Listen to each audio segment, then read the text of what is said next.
In the Vedic way of life, and it is a way of life, not a religion, every single act, every single thing we do, from eating to sleeping, everything has a spiritual significance, and we look at everything from the spiritual angle.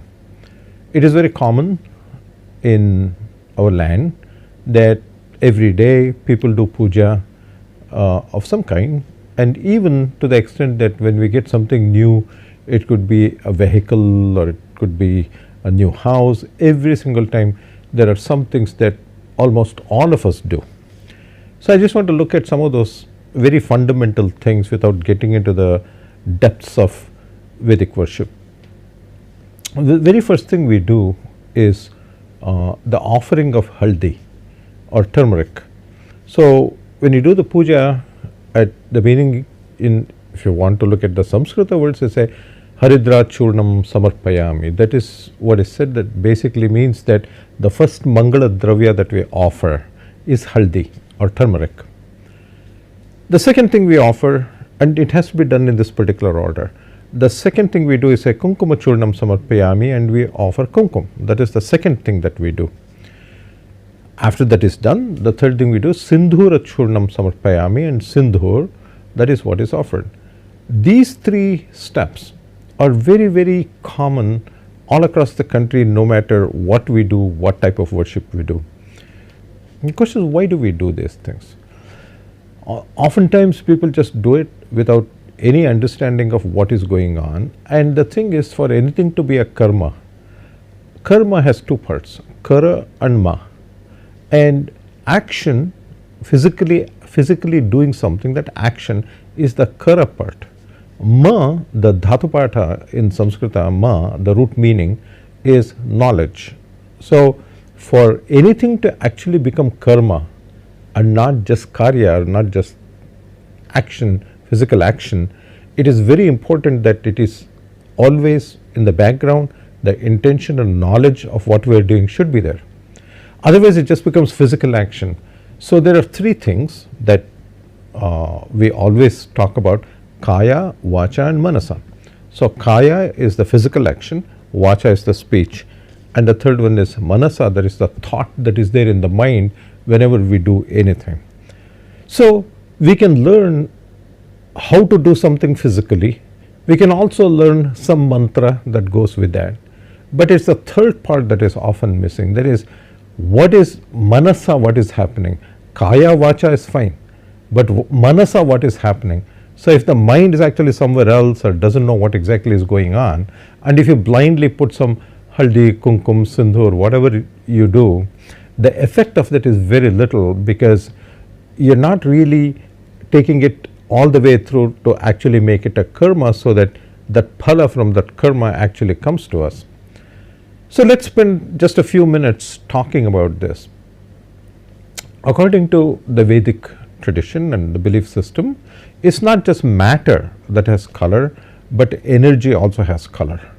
So energy, oftentimes we talk of people with a halo around them, and they say that jnanis can look at a person, look at the color of the energy behind them, and know exactly what kind of person this is or what kind of thought process this person has, right?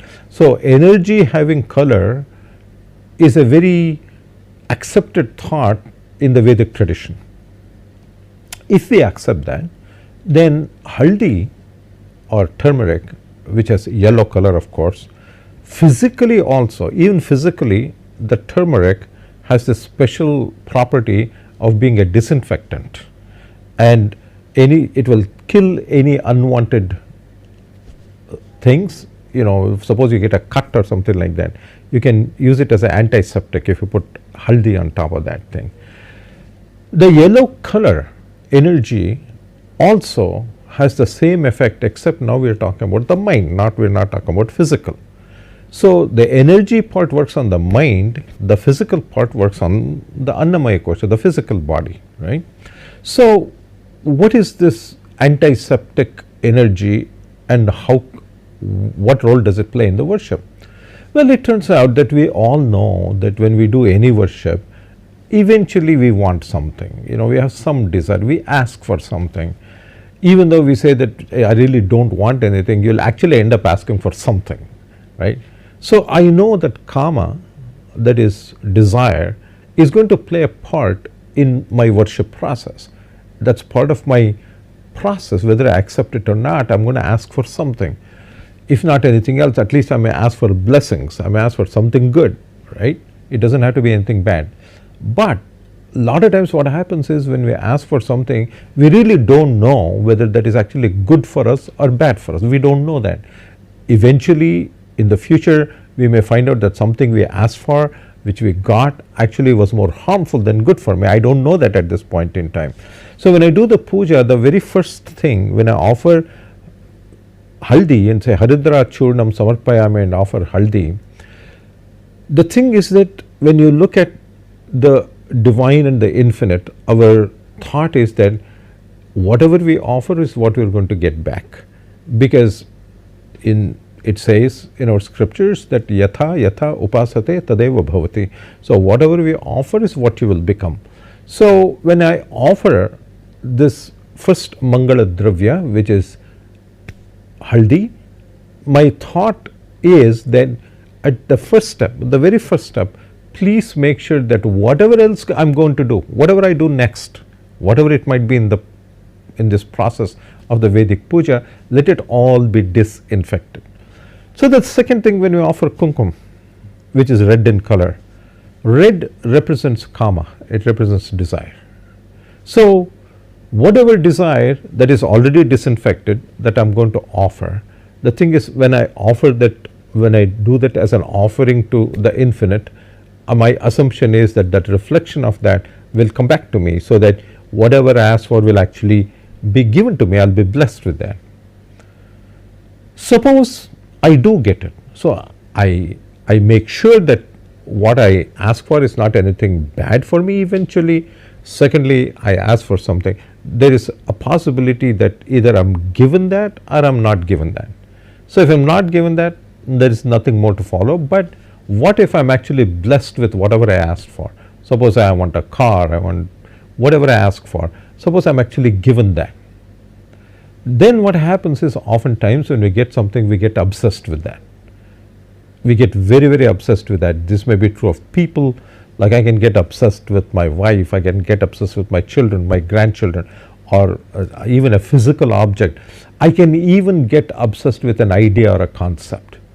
We get a certain idea, sometimes we get obsessed with that idea, we're constantly thinking about that, whatever that might be.